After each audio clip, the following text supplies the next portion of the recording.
And right now it's time for that time when we have our special guest. Tonight's special guest is Chris Bourke. Chris is the author of a great book called Blue Smoke, The Lost Dawn of New Zealand Popular Music, 1918 to 1964. Be watching tonight with pen and paper ready to win two of these wonderful books. We welcome Chris Bourke as our special guest on The Beat Goes On. Chris Bourke, welcome to The Beat Goes On. Hello, Gerard. What a pleasure to meet you. And it's good to be here. Thank you, Chris. Love the tune your program's named after. The Beat Goes On. When's Cher going to be on? But you're here today, Chris, because you are the author of a magnificent book called Blue Smoke, The Lost Dawn of New Zealand Popular Music, 1918 to 1964. What's a young man like you, relatively young, 51 years old, what's a young man like you being so fascinated by that early era of New Zealand music? How did it all happen? Well, I grew up with a mother who was a big music fan. She would drop hints about what she'd heard in the 1940s. She didn't want to go back there, but she dropped enough hints about it to make it sound tantalising, that you're driving by a building and there used to be a really great club in there, and she used to be able to tell you the odd musician who was in there, but she didn't go on about it so that you thought, oh, you know, I was sick of this, that the music was better in the old days. She was never like that. When I came here to Auckland and worked at Rip It Up, I got to know a lot of the older musicians who would tell you about the musicians who had encouraged them, and the rise of rock and roll was so emphatic that it seemed to wipe everything out. Exactly. And that's why it's called The Lost Dawn. Yeah, because there's so much about rock music and rock and roll since the mid-50s, and in New Zealand there's been plenty of work done from the 1960s on, but it's like this thing of, oh, mum and dad's music or our grandparents' music, it was too dull. They didn't have fun. Well, you know, we're here.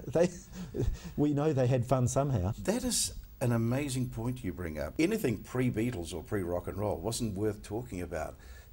What a silly attitude on our parts. How did we get that sort of attitude? Well, radio didn't help. No. It was dull, wasn't it? Well, yes, it was very family-oriented. I mean, a radio station like ZB, they were aimed at from the age of 8 to 80. Everybody. They had to cover this huge audience, and so it was about not being offensive. They didn't want to push the envelope. So you got this very staid, middle-of-the-road type of content, and you know, look at the pop music of the early 50s when before rock and roll arrived. You've got the Doris Days, the Perry Comos. Very safe. Very safe. And so we got this impression that it wasn't sexy at all. No, it's the baby boomers who were lucky enough to be, let's say, 15 in 1956 when Rock Around the Clock came and the Blackboard Jungle came along. They just grabbed it. They couldn't wait. And that was a real mystery to me of why overnight they suddenly got a taste for this, because they weren't getting it on radio to know that it was coming. Why Blue Smoke? Well, I know the song. But right, yes. Well, it was the song. And the song, it's not just because it's a great song, but it's a crucial song that changed New Zealand's popular music industry. There were New Zealand songwriters before Blue Smoke was written by Ruru Karatiana, but there was no industry to help those get on air. Well, the record companies, they had this cash cow, but HMV dominated everything. They didn't want to know about recording local music. They had the best music coming from the States and from Britain. They were spoilt for choice. They didn't need to set up a studio here and start recording things that might lose money. So a company called Tanza was established because they wanted to sell records in their stores so that people who bought a gramophone could buy a few records as they left the store, and HMV wouldn't help them by putting records into their radio stores. So the Radio Corporation decided, we'll start this company, we'll call it Tanza, to assist New Zealand artists, and we'll start recording New Zealand artists. Wow, you see, I never knew that. That's wonderful. And Blue Smoke was the first of those Tanza discs, Tanza #1, and Ruru Karatiana was a dance band leader in Wellington who'd written this song during the war on the Aquitania, the boat that took the Maori Battalion away to war in May 1940. And he saw the blue smoke of the coming out of the funnel going back home to the loved ones that they were leaving behind. Right, yeah. So that's the story of the song, and then it was sung in the desert by the Maori Battalion and at sing-alongs and by the Maori Choir during the war. And by the late 40s, it had become well known enough, so it got picked to be the first song when Tanza needed local material. And I suppose it sold like hotcakes. It really did. It was 10,000, then 20,000, 50,000. They made another, they repressed the masters again. It got up to about 80,000 records. Blue smoke goes drifting by into the deep blue sky. When I think of home, I sadly sigh. Oh, I can see you there with loving tears in your eyes as we fondly said our last goodbye.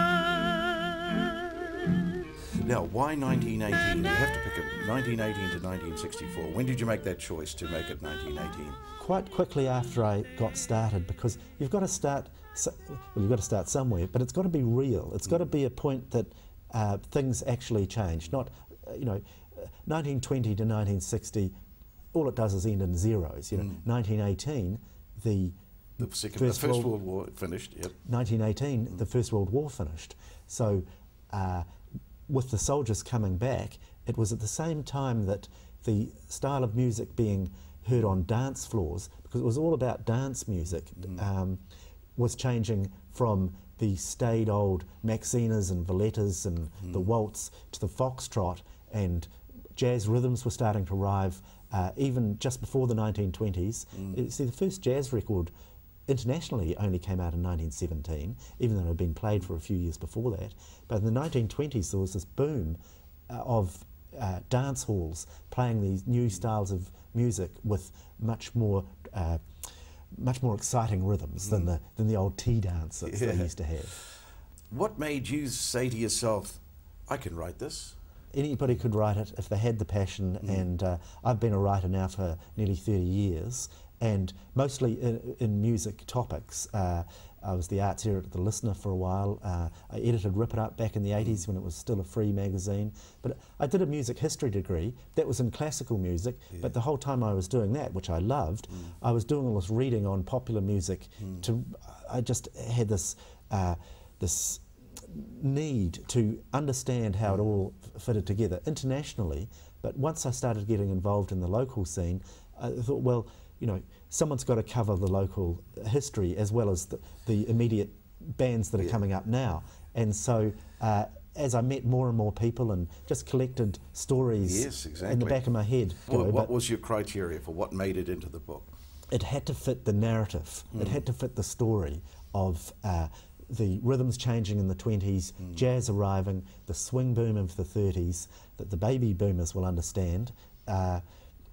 So much happened from between 1955 and 64 that chapter is twice the length of any of the other chapters in the book, because not only have you got all the young rock and roll bands starting, but what happened to the jazz bands?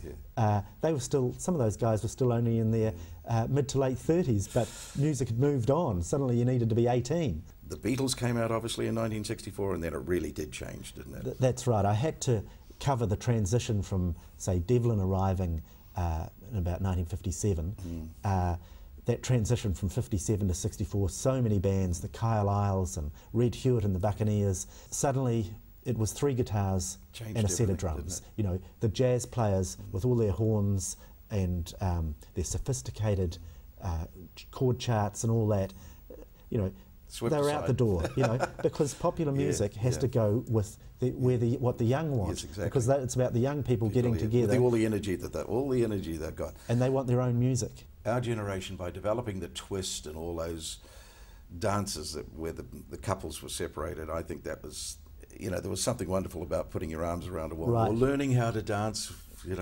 We just lost all that wonderful art, didn't we? Well, I never managed to do the waltz very well. And you're right, though, the twist changed everything, because that's when the couple split apart. And I think that was bad. I just think that was the pits. Right. But at the time, I thought it was great. Right. Just before the twist, and really it comes out of jazz, really swing. The jitterbug and the jive is what lent to rock and roll dancing. Now that's an exciting period to be on a dance floor. Look, I've been places and I've seen young couples today, they've learned how to jive. And when I see them jiving, I say, wow, that was a great period. Yes, imagine that. Imagine the jiving. Right.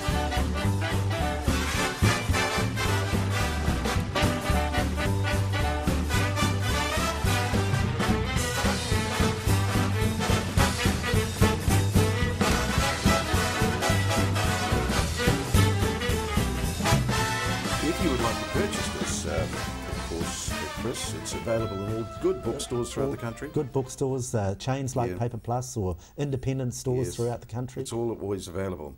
Well, the reason we've got 2 books on the table, Chris, is that we're going to give away 2 books, and we're going to thank your publisher. Your publishers... Auckland University Press, they've been very good to get the word around about this. Let's give them a big thanks. So, email Gerard at The Beat Goes On. That's how simple it is. And we'll do a draw, and 2 lucky people, this book will be on the way to your place. Chris, you've been wonderful. Thanks very much, Gerard. Thank you, Chris.